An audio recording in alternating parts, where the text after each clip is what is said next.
हाय दोस्तों, आज हम जा रहे हैं इसका रिव्यू करने। दृष्टि आईएएस की पर्यावरण और पारिस्थितिकी की बुक का। हमें देखना है कि इसको हम कैसे पढ़ें। सबसे बड़ी दुविधा ये होती है कि हम कोई भी बुक जाते हैं, उसके बाद वो क्या कहते हैं, हम पढ़ें कैसे इसको। ठीक है, और हमें किस तरीके से पढ़ना है जो हमें ज़्यादा से ज़्यादा हमें ये यूजफुल हो सके फॉर आईएएस एग्ज़ाम के लिए और वेरियस पीसीएस एग्ज़ाम के लिए। और पहली बात, इसको पढ़ने का जो तरीका है वो दोनों के लिए अलग है। एक आईएएस के लिए आप अलग तरीके से पढ़ोगे, और पीसीएस के लिए कुछ बेसिक्स इसके जो फैक्ट्स होते हैं उसको एक अलग तरीके से देखना होता है। ये रिक्वायरमेंट होती है। ठीक है, तो इस तरीके से हमें इसको देखना है कि किस तरीके से हमें पढ़ेंगे इसको। इस पर हम बात करेंगे आज की वीडियो में।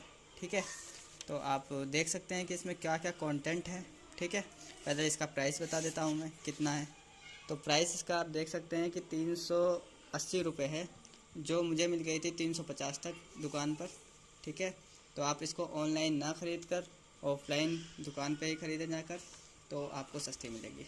ठीक, तो आप देखते हैं हम कि कितना प्राइस है इसका, क्या कहते हैं, और कितना क्या क्या इसमें मतलब कंटेंट है। तो आप देखोगे कि इसमें पर्यावरण के बारे में बताया गया है। पर्यावरण है इसका।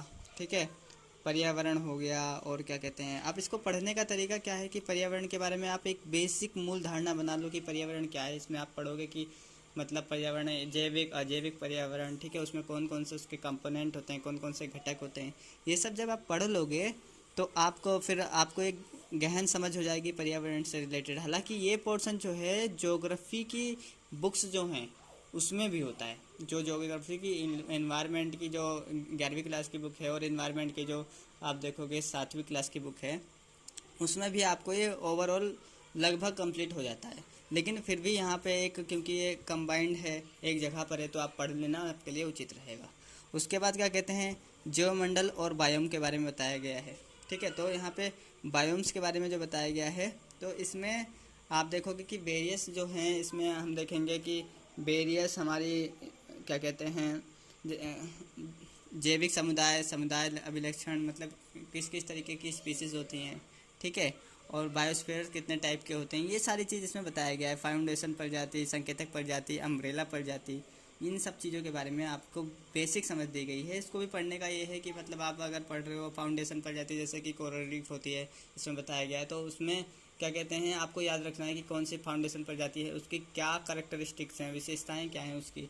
ठीक है, इसी के तरीके से इकोटोन, संक्रमिका तथा कोर प्रभाव। ठीक है, तो इन सब डेफिनेशंस को, जो बहुत ही इंपॉर्टेंट है, ना केवल इसलिए कि क्या कहते हैं आपको कोई एग्ज़ाम देना है या इस तरीके से चीज़ें हैं, आपको ये साइड बाय साइड इसलिए भी ज़रूरी है क्योंकि ये जो बेसिक टर्मिनोलॉजी के बिना आप एलिमिनेशन नहीं कर पाओगे एग्जामिनेशन में। और पीसीएस डायरेक्ट पूछ लेती है इस एग्ज़ाम में, अपने एग्ज़ाम में पीसीएस जो है यहाँ से डायरेक्ट क्वेश्चन पूछ लेती है।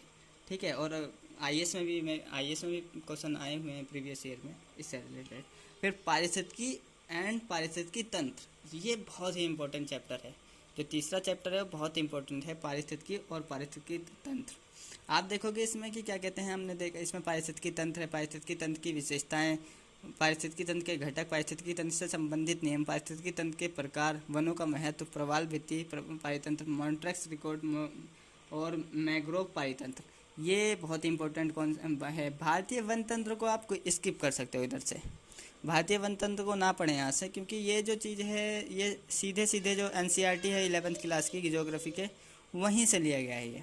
तो आप बेटर ये रहेगा कि वहीं से पढ़ के, जब ज्योग्राफी आप पढ़ रहे हो तो भारतीय वन तंत्र को वहीं से, इंडियन फॉरेस्ट जो है उनको वहीं से पढ़ लिया जाए।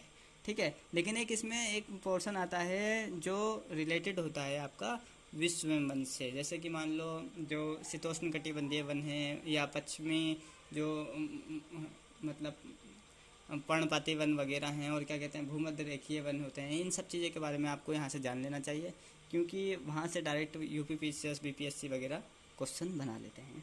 तो आपको ये जानना होगा कि इसमें क्या कहते हैं, क्या छोड़ना है क्या जरूर, क्योंकि सारी ही चीज़ पढ़ने से कोई फ़ायदा नहीं है और टाइम वेस्ट होगा आपका। आप देखोगे भारतीय वन स्थिति रिपोर्ट नहीं पढ़नी है आपको 2019 वाली। हाँ, इसमें आप एक चीज़ कर सकते हो कि जो उस समय के राज्य थे, जैसे मान लो कौन से किसमें वन आवरण ज़्यादा था, किसमें वन क्षेत्र कौन से राज्य में ज़्यादा था, ये चीज़ें आप क्या कहते हैं आप इसको पढ़ सकते हो। और फिर उसके बाद स्थलीय पारिस्थितिकी तंत्र की समस्याएं, तो आप थोड़ा पढ़ लेना। वन उन्मूलन मत पढ़ना, वन उन्मूलन अगर आपने वहाँ पढ़ा है क्या कहते हैं आप देखोगे कि बेसिक आपकी समझ है, या फिर आप ये देखोगे कि इसमें हमें वन उन्मूलन में हमने एनसीईआरटी में बहुत सारा कॉन्सेप्ट पढ़ा है, तो उस हिसाब से हमें ये छोड़ देना चाहिए, लेकिन मरुस्थलीकरण आपको पढ़ना चाहिए।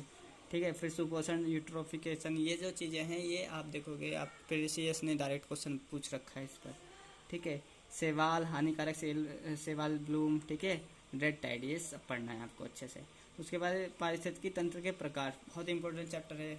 और इसमें क्या कहते हैं आप देखोगे, ऊर्जा के स्रोत, पारिस्थितिकी उत्पादकता, पोषण पोषण स्तर, ठीक है, खाद्य श्रृंखला, खाद्य जाल, जैव संचयन, जैव आवर्धन, बहुत इंपॉर्टेंट। अगेन ये दो कॉन्सेप्ट बहुत इंपॉर्टेंट है, जैव संचयन और जैव आवर्धन। पारिस्थितिकी पिरामिड, ठीक है, इसमें संख्या पिरामिड, ऊर्जा पिरामिड, बायोमास पिरामिड, ऊर्जा प्रवाह, ऊष्मागतिकी के नियम, पारिस्थितिकी अनुक्रमण, अनुसंक्रमण की प्रक्रियाएं, मतलब सक्सेशन की जो प्रोसेस हैं वो क्या हैं, ठीक है, और जलीय पारिस्थितिकी तंत्र में अनुक्रमण क्या होता है, इस तरीके जैविक अन्योन क्रिया, इसमें जैसे आप देखोगे एमेंसलिज्म, म्यूचुअलिज्म, कंपटीशन, ठीक है, तो सहभोजिता, ठीक है, प्रतिस्पर्धा, परभक्षण, प्रीडेशन, इन सब चीज़ के बारे में आपको जैविक अन्योन क्रिया में पढ़ने को मिलेगा, जो अगेन मोस्ट इम्पोर्टेंट है। ये इसलिए भी नहीं है क्योंकि इसलिए भी इम्पोर्टेंट है क्योंकि इससे डायरेक्ट क्वेश्चन पीसीएस और आईएएस पूछती है। ठीक है, तो ये पढ़ना है आपको,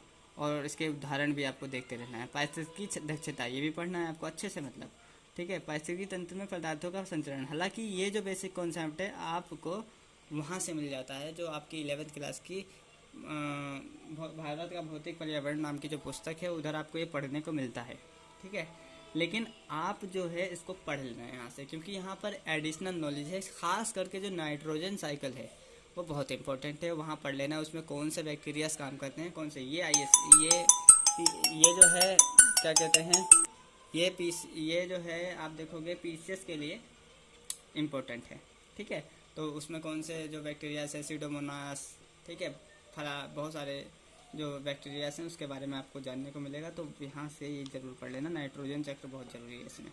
ठीक है, अब इसके बाद पर्यावरणीय अनुकूलन, तो इसमें अनुकूलन की टाइप्स बताए गए हैं। संरचनात्मक अनुकूलन, व्यवहारात्मक अनुकूलन, शारीरिक अनुकूलन, पौधों में अनुकूलन, प्रकाश के साथ अनुकूलन, ठीक है, जलाभाव, ताप के प्रति अनुकूलन, ठीक है, जलीय पर्यावरण में अनुकूलन, लवण युक्त पर्यावरण में अनुकूलन, मृत पोषणीय मृदा के प्रति अनुकूलन, प्राणियों में अनुकूलनशीलता, प्रवाह, सदम आवरण, शीत निष्क्रियता और ग्रीष्म निष्क्रियता, अनुहरण, जल अभाव के प्रति अनुकूलन, शीत के प्रति अनुकूलन, ये सारे टॉपिक इसमें छठे चैप्टर में पर्यावरणीय अनुकूलन में होंगे, जो बहुत इंपॉर्टेंट है। ठीक है, अब पर्यावरण प्रदूषण में आप देखोगे प्रदूषण, हालांकि आपको अगर चाहो तो इसको तो पढ़ना ही पढ़ना है, और थोड़ा सा आप अगर आप चाहो तो लूसेंट से पढ़ सकते हो उसको। ठीक है, तो इसमें वायु प्रदूषण, जल प्रदूषण, समुद्री प्रदूषण, ध्वनि प्रदूषण, ठीक है, और रेडियो एक्टिव प्रदूषण, ताप प्रदूषण, ठीक है, ठोस अपशिष्ट, ई अपशिष्ट, प्लास्टिक प्रदूषण, मृदा प्रदूषण। इसमें अगेन आपको क्या करना है, इसमें आपको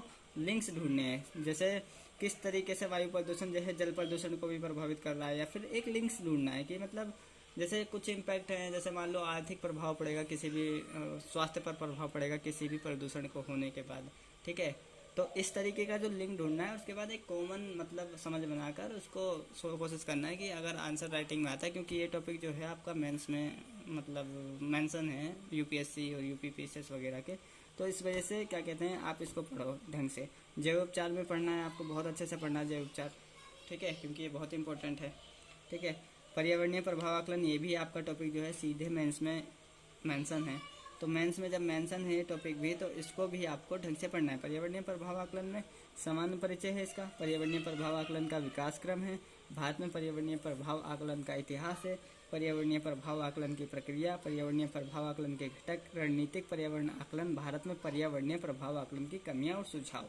तो आपको इस पे बहुत ध्यान देना है कि भारत में पर्यावरणीय प्रभाव आकलन की कमियां और कब से हुआ था, और जैसे दामोदर घाटी परियोजना थी उसका सबसे पहले पर्यावरणीय प्रभाव आकलन हुआ था योजना आयोग के मतलब सलाह पर। तो इस वजह से आप देखोगे तो वो ज़रूरी है, मतलब इस तरीके की चीज़ें जो पहले होती हैं भारत में, या फिर उसकी समस्याएं, इन चीज़ों पर ध्यान देना ज़रूरी होता है। फिर इसके सॉल्यूशन आप खुद भी सोच सकते हो। ठीक है, जो इसमें लिखा भी होगा।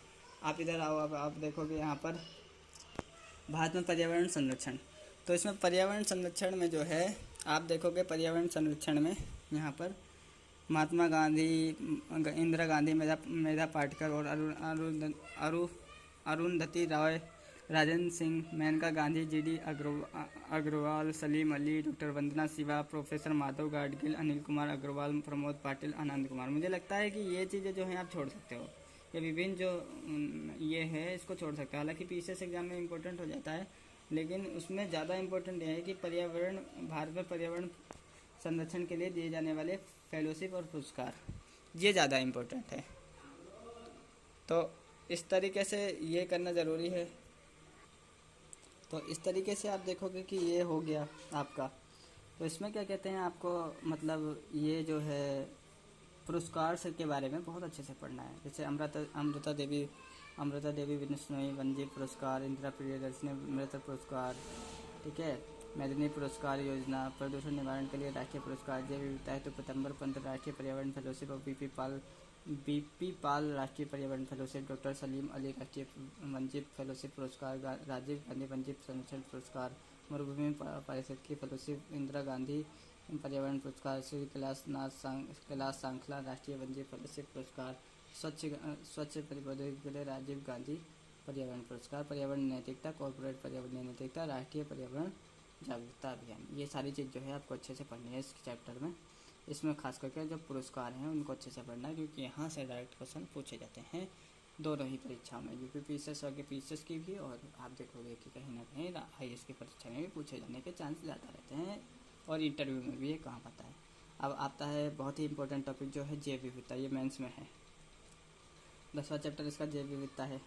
इसमें आप देखोगे कि जैव विविधता की बेसिक जानकारी आप जो 11वीं क्लास की बुक पढ़ते हो उसकी भारत का पर्यावरण, उसमें भी आप ज्योग्राफी की, उसमें भी आप इसको पढ़ने को मिलता है आपको, लेकिन यहाँ से पढ़ लेना उचित रहता है, क्योंकि ये जो 10वां 11वां और 12वां चैप्टर है इसका, ठीक है, आप 10वां 11वां और 12वां चैप्टर देखोगे तो वो जो है एक दूसरे से कंबाइंड है। अगर आप पहला नहीं 10वां नहीं पढ़ोगे तो 11वां समझ में नहीं आएगा, और 11वां नहीं पढ़ोगे ढंग से तो 12वां समझ में नहीं आएगा। तो इसलिए आपको ये पढ़ना है अच्छे से, ठीक है। तो इसमें मतलब आप देखोगे जैव विविधता के प्रकार, जैसे आनुवंशिकी, प्रजातीय विविधता, सामुदायिक पारितंत्रीय विविधता, ठीक है, ये सब दिया गया है। जैव विविधता का मापन, अल्फा बीटा और गामा विविधता क्या होती है, ये सब बताया गया है। जैव विविधता की प्रवणता, ठीक है, आप देखोगे जैव विविधता का महत्व, उत्पादक स्रोत, औषधियाँ, ठीक है, सौंदर्यात्मक महत्व होता है, सामाजिक और पारितंत्र महत्व होता है, कृषि में जैव विविधता का महत्व, जैव विविधता को खतरा किससे है, आवासों का विनाश हो रहा है उनका, विदेशी प्रजातियों का प्रवेश, प्रदूषण, जनसंख्या वृद्धि और गरीबी, प्राकृतिक